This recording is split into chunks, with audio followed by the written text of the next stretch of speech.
When you need a mortgage, don't stress at all. Just tune right in and give these guys. Good morning, YouTube. Today is Friday, July 10th. And fellas, unfortunately, the war is back on. What is going on? What's up, fellas? What up?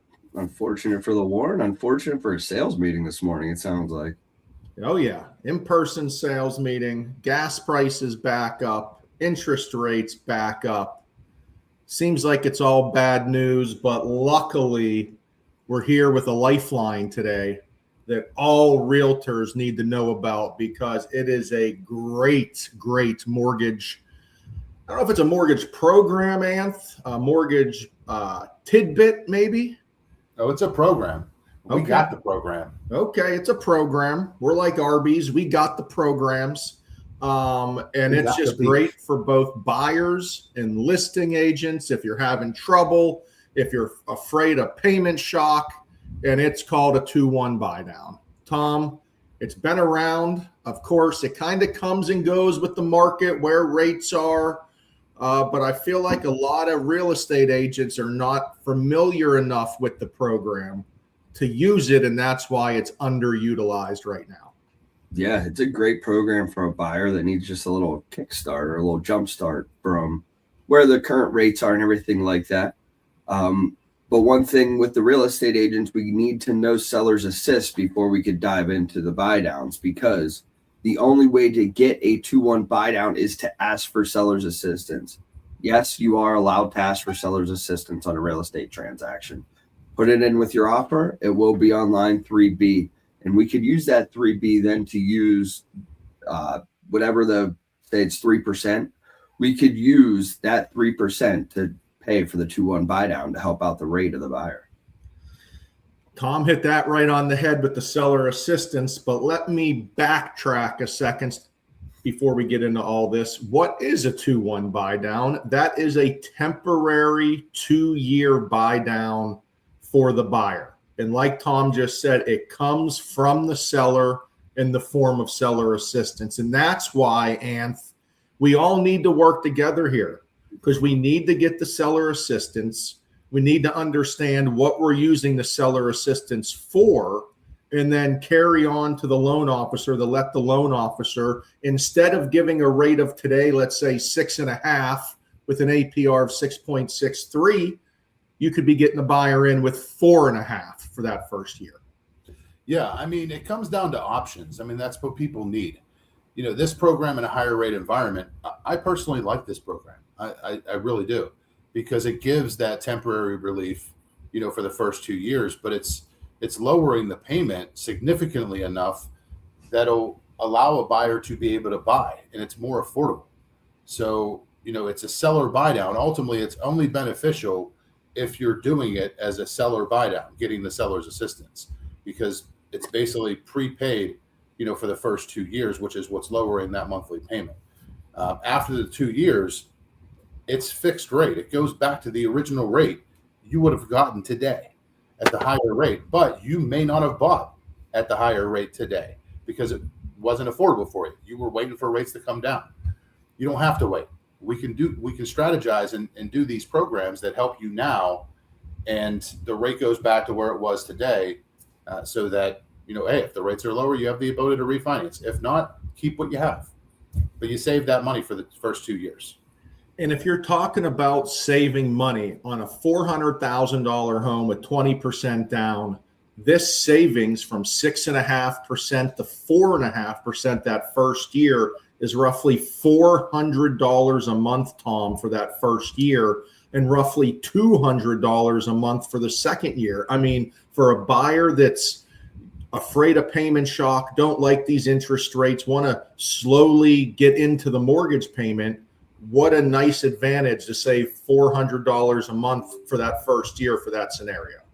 100%, because what's the alternative to that? Maybe asking for, instead of seller's assist, asking for a price reduction of maybe $8,000, which might change the monthly payment by $40 to $50. So that's 4 times what you can decrease the payment for by asking the seller for the same amount of money. because that's ultimately what it comes down to, is how much that seller is going to net. And if we can get them there a different way to help the buyer out, we're going to be able to move that real estate market around, get areas going that typically are, have homes sitting for a little while. We'll get those rejuvenated, get some people in there with lower payments. And I think the 2-1 buy down can help out some of those places. And we just talked for the last 5 minutes of why it's good for buyers. But the beauty of this program, it's also great for that seller and that listing agent that has that property that just isn't moving. And we all know the number one thing to do when a property isn't selling is what, fellas? Drop the price. Well, who wants to drop the price if you're a seller? No one wants to do that. Well, the advantage of offering a buy down instead of simply dropping the price is it more than likely it's going to be cheaper than what you have to spend to drop the price. If the buy down's $7,000, for example, but you got to drop the price $10,000 to get it sold, by my math, Anth, the seller just saved themselves $3,000.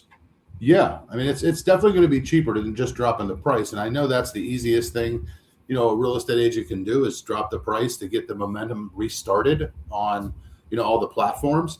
But the thing is, like, for example, builders have been using this program for the last 8 years. They're primarily marketing 2-1 buy downs. That if you ever see marketing that shows rates in the 4s, rates in the 3s, yes, they're doing a 2 or a 3-1 buy down. They're buying that rate down for that client by giving them assistance. So it's not like it's a new program. It's out there. The hardest part is getting the combination between everybody working together to get the seller's assistance. So if you're a buyer out there and you're putting your offer in, this program is a solid program, and ask for the seller's assist. The worst they could say is no and counter. So ask for it. And just know, getting deeper into this, there are multiple ways to use seller assistance. Again, realtors, don't get yourself in trouble by overstepping or saying things you think and talking about seller assistance only for closing costs. It doesn't have to be used for closing costs. If the buyer has their own funds, if the buyer's getting a gift, maybe they just want a lower interest rate and they want to use the seller assistance for that purpose. It's a negotiating tool for buyers. And on the financing side, we do suggest that buyers ask for seller assistance. It helps out the financing end. It makes their finances better in one way or another, whether they're getting a lower interest rate, their closing costs are less. It's definitely an advantage to a buyer to get seller assistance. 100%. I mean, we'll make it work one way or the other. Can't do anything if we don't have it, though. Exactly. And there are limits to the seller assistance. It can depend on down payment. It can depend on loan program. And again, that's what we're here for. We want to be that happy team to get the buyers to the finish line. We understand everyone can't do every part of the transaction. We just want to be the financing part. We want to be your partner to help out with all of this crazy mortgage jargon and rules and programs. It's what we live for. So give us a call. We're here. Thank you for the business. Happy weekend. Everyone be safe. I'll talk to you boys later. See you guys. Thank you, guys. Have a good day. Tom, Ryan, and Anthony. Oh,